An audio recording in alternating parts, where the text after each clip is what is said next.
A obra de Machado de Assis, um dos maiores nomes da nossa literatura, esconde segredos sobre a nossa própria mente. E se a gente pudesse usar uma ferramenta bem inesperada para desvendar esses segredos? Pois é, hoje a gente vai usar a psicanálise para olhar para os personagens dele e para a sociedade que ele retratou de um jeito completamente novo. Bom, para começar, é fundamental entender uma coisa. Machado de Assis não era só um romancista. Como o crítico Roberto Schwartz disse, ele era um mestre na periferia do capitalismo. O que isso quer dizer? Quer dizer que ele foi um analista genial da sociedade brasileira do século XIX.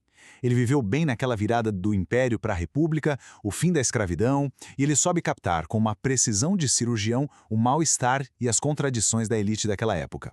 Então, a grande questão que vai guiar a nossa conversa é essa aqui. Qual era o problema central? A doença que o Machado diagnosticava na alma da sociedade brasileira. E olha, não era algo que estava na superfície, não. Era algo muito mais fundo, quase invisível, mas que moldava o jeito de todo mundo agir. Para a gente conseguir responder isso, primeiro a gente precisa entrar no mundo que ele construiu nos livros. Um mundo de aparências, de bailes, salões e de uma moralidade, digamos, bem particular. A análise do Machado aponta para o que a gente pode chamar de vida lesada. É um retrato de uma existência que foi danificada na sua essência. Os personagens dele, como o Brás Cubas, por exemplo, vivem vidas que, no fim das contas, se mostram vazias, banais. Sabe, uma sequência de ambições frustradas e muita superficialidade. E para descrever a lógica que manda nessa vida danificada, o Machado nos deu uma metáfora brilhante: a lei da equivalência das janelas. Parece meio misterioso, né? Mas essa é a chave para entender tudo.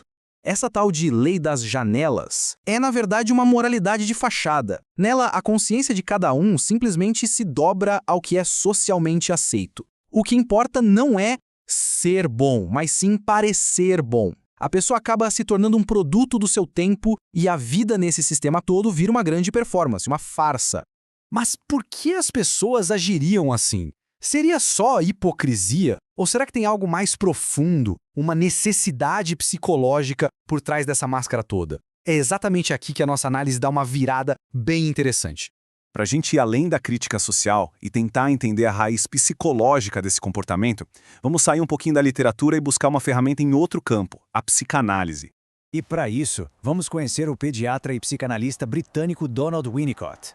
Ele desenvolveu uma ideia que é fundamental, a de um ambiente bom o bastante. Para o Winnicott, um bebê não precisa de pais perfeitos, mas sim de cuidadores que sejam suficientemente bons, sabe? Atentos o bastante para protegê-lo de ansiedades que poderiam ser esmagadoras. É esse cuidado que permite que a criança desenvolva um senso de identidade verdadeiro, espontâneo. E é isso que nos leva à teoria mais famosa dele. O Winnicott diz que todos nós temos um self verdadeiro, que é o nosso núcleo autêntico criativo. Mas, se o ambiente em que a gente cresce não é bom o bastante, a gente acaba desenvolvendo um falso self. Isso é como uma máscara, uma persona que a gente cria, para se moldar, para agradar os outros e para se proteger. Ela esconde o nosso eu verdadeiro por medo, por sentir que o mundo não é um lugar seguro para ele existir de verdade. Ok, agora vamos juntar as peças. O que acontece quando a gente aplica essa lente da psicanálise diretamente naquele mundo que o Machado de Assis descreveu de forma tão genial? A vida lesada do Machado, olhando por esse novo ângulo, é a vida dominada pelo falso self. Os personagens dele são fúteis, superficiais, banais. Por quê? Porque eles não vivem a partir do seu núcleo verdadeiro. Eles vivem para performance, para aparência, para a tal lei da equivalência das janelas. E o processo de como essa máscara se forma fica bem claro. A sociedade do século XIX que o Machado descreve funciona como um ambiente que não é bom o bastante. Ela não incentiva a autenticidade, muito pelo contrário, ela exige conformidade. Então, para sobreviver e ser aceito, o indivíduo aprende desde cedo a se moldar para agradar, construindo essa máscara protetora que, com o tempo, acaba se tornando a sua própria identidade.